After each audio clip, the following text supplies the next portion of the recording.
ভারতে বিশ্বকাপের ম্যাচ না খেলতে চাওয়ার পরিস্থিতি বুঝিয়ে আইসিসিকে চিঠি দেওয়ার কথা জানান ক্রীড়া উপদেষ্টা আসিফ নজরুল। বাংলাদেশ ক্রিকেট বোর্ডের সঙ্গে এক বৈঠক শেষে তিনি আরও বলেন, বাংলাদেশ মর্যাদা ও নিরাপত্তা প্রশ্নে কোনো ছাড় দেওয়ার কোনো সুযোগ নেই। এদিকে ভেন্যু পরিবর্তনের জন্য আইসিসির সঙ্গে লড়াইটা চালিয়ে যেতে চান বিসিবির সভাপতি আমিনুল ইসলাম বুলবুল। মুমিনুর রিপনের রিপোর্ট। ভেন্যু পরিবর্তন নিয়ে বিসিবির বার্তার জবাবে বিস্তারিত জানতে চেয়ে ইমেল করেছে আইসিসি। সমস্যা সমাধানে আইসিসির সঙ্গে গঠনমূলক আলোচনা চালিয়ে যাচ্ছে বিসিবি। কঠিন পরিস্থিতিতে যুব ও ক্রীড়া মন্ত্রণালয়ের সঙ্গে বৈঠকে বসে ক্রিকেট বোর্ড। আলোচনা শেষে সিদ্ধান্ত অপরিবর্তিত, ভারতের মাটিতে বিশ্বকাপের ম্যাচ খেলবে না বাংলাদেশ।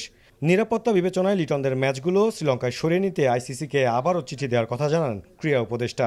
আমাদের যথেষ্ট শক্ত যুক্তি আছে, সে যথেষ্ট শক্ত যুক্তি দিয়ে আমরা আইসিসিকে বুঝাবো। আমাদের স্ট্যান্ডের মূল নীতি হচ্ছে বাংলাদেশের নিরাপত্তা, বাংলাদেশের সম্মান আর বাংলাদেশের মর্যাদার প্রশ্নে আমরা আপোস করব না। আমাদের জাতির অবমাননার বিনিময়ে আমাদের ক্রিকেটার এবং আমাদের দর্শক, আমাদের সাংবাদিক, তাদের নিরাপত্তার বিনিময়ে, দেশের মর্যাদার বিনিময়ে আমরা বিশ্বকাপ ক্রিকেট খেলতে চাই না। ক্রিকেটের সর্বোচ্চ সংস্থাকে নিজেদের অবস্থান তুলে ধরেছেন বিসিবি সভাপতি।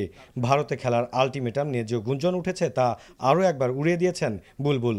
আমাদের যে কোনো বিদেশ ট্রিপে যাওয়ার সময় আমাদের গভর্নমেন্ট অর্ডার লাগে, তো সেই অর্ডারটার পজিশনটা আমরা জানতে এসেছিলাম।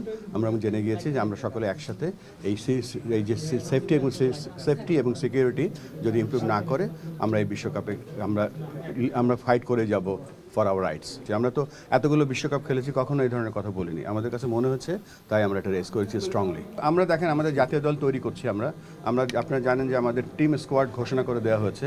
আমাদের কিন্তু এই বিপিএলটা অনুষ্ঠিত হচ্ছে, কিন্তু ওয়ান অফ দ্য রিজন যে টি20 ফরম্যাটে আমাদের টিমটা যেন ইউজ টু হয়, সব কিছু আমাদের দিক থেকে আমরা প্রস্তুতি রাখছি। সো আমাদের এখানে কোনো ছাড় নেই। পরিস্থিতি বিবেচনায় আইসিসির কাছ থেকে প্রত্যাশাটা ইতিবাচক বিসিবির। অনেক ধন্যবাদ ভাই। Muminur Ripon, NTV news, Dhaka.